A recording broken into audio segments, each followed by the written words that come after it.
speak today. I'm a UHS doctoral fellow at Brighton and Sussex Medical School. I'm being supervised by Prof Huber and Dr Hodgson. I should also say that this work initially started with a grant from the KSS ARC, and then that led into me developing it into an MD project. So I'll get straight into it. So prehabilitation, which is the process of preparing patients for surgery by optimising their health, is a recognised standard of care now, and it's in all the national guidelines as something that should be provided to patients. The reason why it's been adopted into these national guidelines is there's reasonable evidence that it improves patient outcomes. So patients stay for less time in hospital, they're less likely to have significant post-operative complications, and they also return to their baseline functional kind of level faster.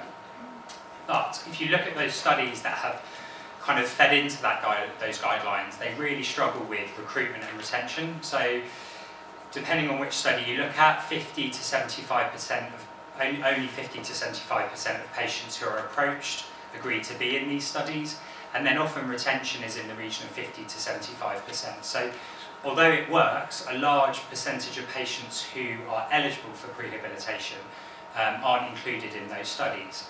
And I think that reflects the specific challenges in this patient population. It might be related to patient factors, it might be related to the type of treatment they're having, the side effects they're experiencing from their treatment, and also other kind of socio-demographic factors. So thinking specifically about one element of prehabilitation, a big component of prehabilitation is getting patients to be more physically active. And the guidelines for prehabilitation are that patients should be looking to do 150 minutes of moderate intensity exercise per week when they are preparing to have treatment for cancer, and that you can extrapolate to other treatments, other major surgeries. And the issue with that is only 60% of the adult population in the UK meet those guidelines at baseline, and that drops to 40% in patients who are over 65.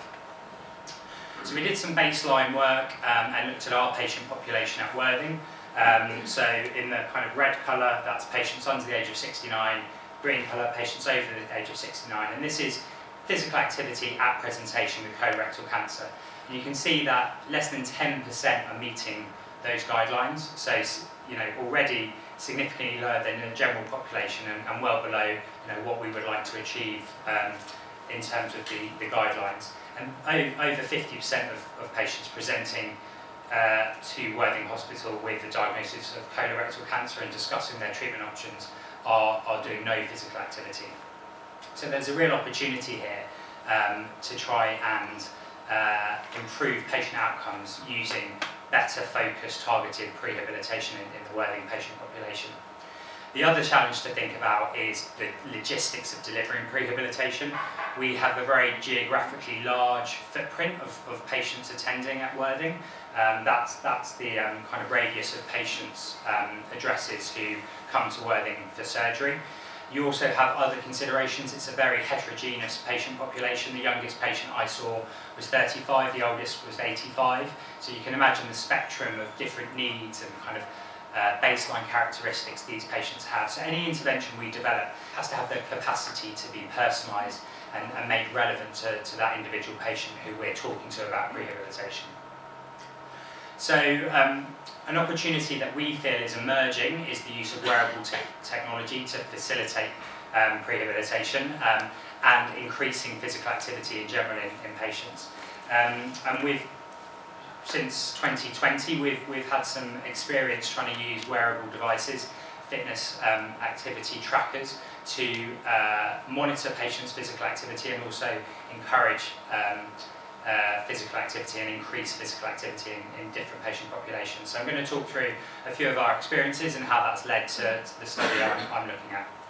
So the first study we did was the COVID-OR study. So this was conceived at the very start of the COVID-19 pandemic, and it was born out of the fact that we were encountering a new disease in critical care with a population of patients who were some of the sickest that we'd ever met, and we just didn't know what the likely short, medium and long-term prognosis was going to be, and how could we provide a rehabilitation programme for these patients, not knowing what the trajectory of their improvement was likely to be.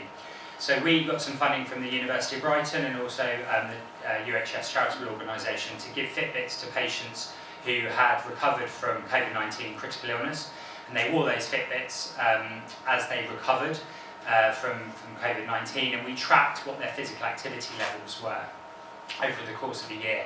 And we were able to spread that out to I think 8 different hospitals in the end, recruited 50 patients, 35 of whom wore the Fitbit for the whole year, and we really were able to track what the kind of average median trajectory of recovery was, and also the range of potential recoveries, and also correlate that to kind of the clinical experience of those patients in terms of how sick they were when we saw them in ITU, and if that had any impact on their likely recovery trajectory.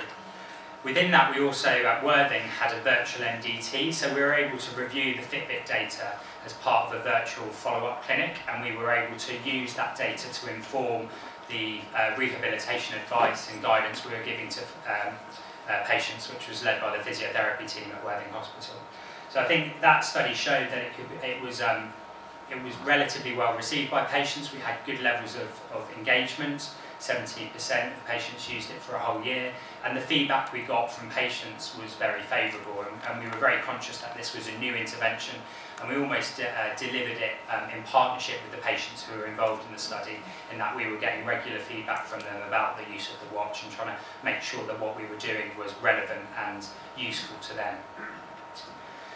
That study then led to the hospital-to-home study, so this was looking at a very different patient population, so a hip fracture patient population. And the challenges for those patients are that often they're relatively active prior to their index event where they break their hip, but they're also in hospital for a relatively long period of time after their operation. And we really wanted to try and encourage patients to become mobile on the ward as soon as possible, and that can be very difficult in an acute hospital environment where nursing kind of levels are stretched, there's limited physiotherapy rehabilitation resource. And we wanted to see if we could use Fitbits to empower patients to become more active and actually look at the data when they're on the ward and they're able to start mobilising, which can be for kind of up to 10 days prior to their discharge. So there's a window of opportunity there.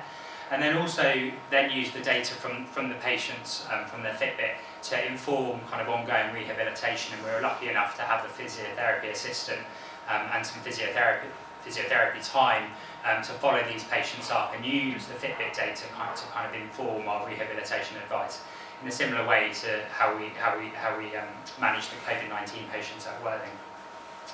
And as I said, this is a challenging patient cohort in that there is greater frailty. The median age was greater than the COVID-19 median age. In the COVID-19 cohort, it was 57 compared to 75. But we did see, relatively good engagement, and over 50% of patients who were given a Fitbit continued to use it at 6 months post-discharge. And then finally, that leads on to the study I'm doing now. So we're trying to use Fitbits and digital resources to empower patients to kind of start the rehabilitation journey early, do it in a way that suits their personal needs and fits in with their own lifestyle. Many of these patients are still working. They are from potentially quite far from Worthing, so can't necessarily attend face-to-face sessions, and need to fit in whatever rehabilitation they're doing within the confines of busy lives, or find a way that rehabilitation works for them.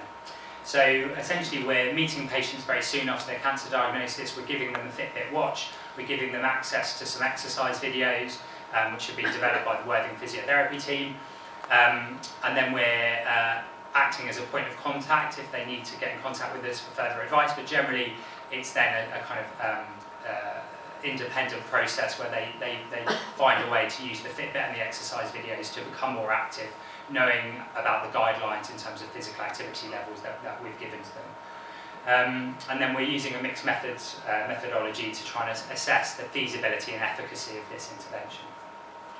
And what we're also finding is these patients are not only using it for prehab, but they're also using it for rehab. So they're using the information that they've learned about themselves and their ability to do physical activity and what works for them, to then feed into that rehabilitation journey, and we're getting some good feedback that it's helping them in those first few weeks after surgery. So this is just some screenshots from the software we're using. You can see that patients can log on to this portal.